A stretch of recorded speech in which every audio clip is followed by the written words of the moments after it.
it's not as if the team was a whole lot better or a whole lot worse when Joe Judge was coach. Yes, Saquon's back, Very sure. similar And roster. yes, if there have maybe been a few upgrades on the offensive line or so to speak, but besides that, they're not that dissimilar teams.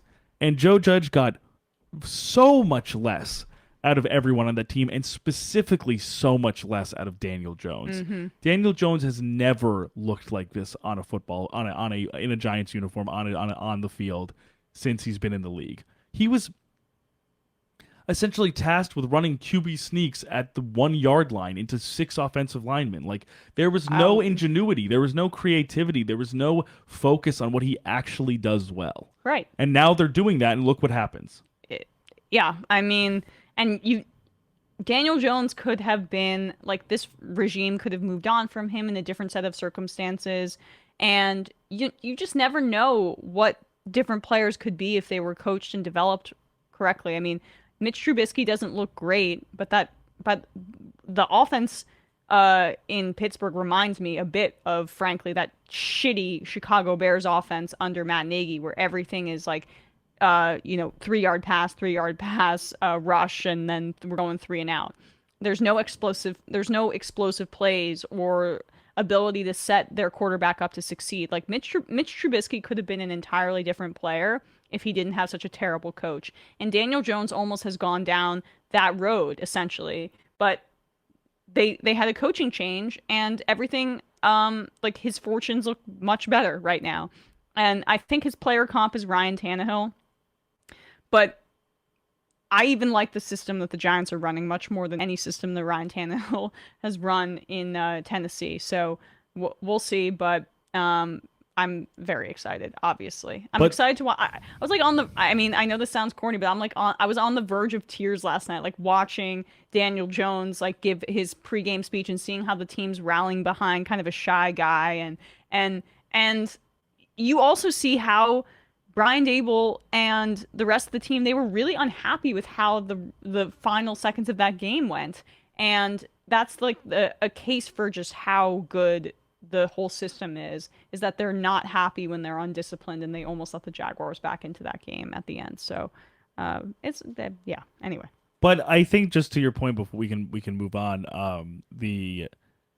the idea of the Tannehill comp, I think, makes a lot of sense, not just between the two quarterbacks, but a system that was actually pretty sustainable for a good team was a quick thinking, quick decision making quarterback who maybe wouldn't like blow your mind with his arm strength or with his dynamism or creativity, but can make accurate but and can run. accurate can run, make quick decisions, and put his players in good positions to succeed with a bell cow back, essentially. Hmm. And I think obviously a healthy Saquon and healthy DJ could mirror that, could potentially Very similar. make I saw that Chris similar Long made dynamic. that point. I mean, I've been comparing Daniel Jones to Ryan Tannehill since DJ got drafted. But even though I hated the pick at the time, but and I wanted Dwayne Haskins, which like rest in peace. But he was not a very good quarterback No, during it's his right time. in terms of That was something I got wrong. upside. Yeah, and Like actually, I'll brag forever about getting Josh Allen right, but I'll totally like skirt over it's like me no, I getting wanted Dwayne Dwayne Haskins. Haskins Yeah, wrong.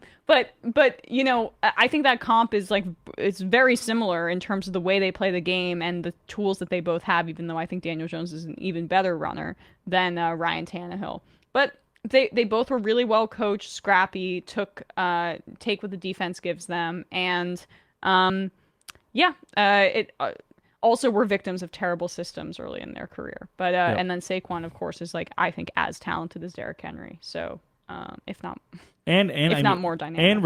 returning from injury to look the way he's looked, to still look so explosive, so athletic. It's been awesome to watch, and I just hope he can make it through the whole season. Yeah, It's just the hardest position to do so, but I know. I think one of, if not the hardest, to stay healthy. But I In think the all of this is just very encouraging if you're a Giants fan. in the off season, I want to do like a whole segment on ideas for how the new CBA can incorporate higher pay floors for running backs, basically tied to snap count or something like I that. think it's a very good point Because because I can't. This is so unfair. they've and it's a genuinely hard conversation because the way the league is going schematically and structurally in terms of plays, in terms of how teams play, it it correlates directly with the devaluing of running backs.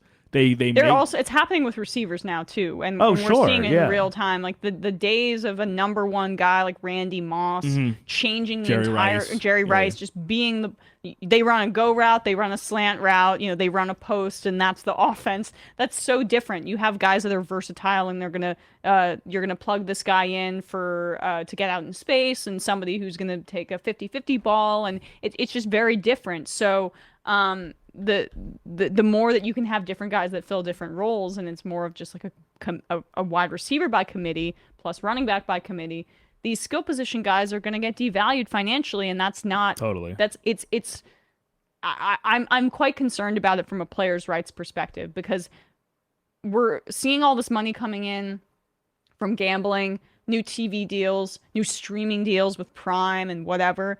That's got to trickle down not just to the guys like Russell Wilson, who won a negotiated $250 million contract going in the door. That needs to go down to the middle and lower classes of the NFL, and the skill position players that are getting churned through but like provide a lot of eyeballs because of their fantasy prowess. Like, people tune in for those guys. They need to be getting that share of the pie as well. So we need MAGA trickle down to the middle class of the NFL. I mean, for the player's sake, I hope it's not branded as such, Bradley Biden, but yeah. D Smith for the players union is like, it's MAGA trickle down. You're like, all right, guy, well, you're impeachment. Yeah, now. we're impeaching him now. Sorry, you're done.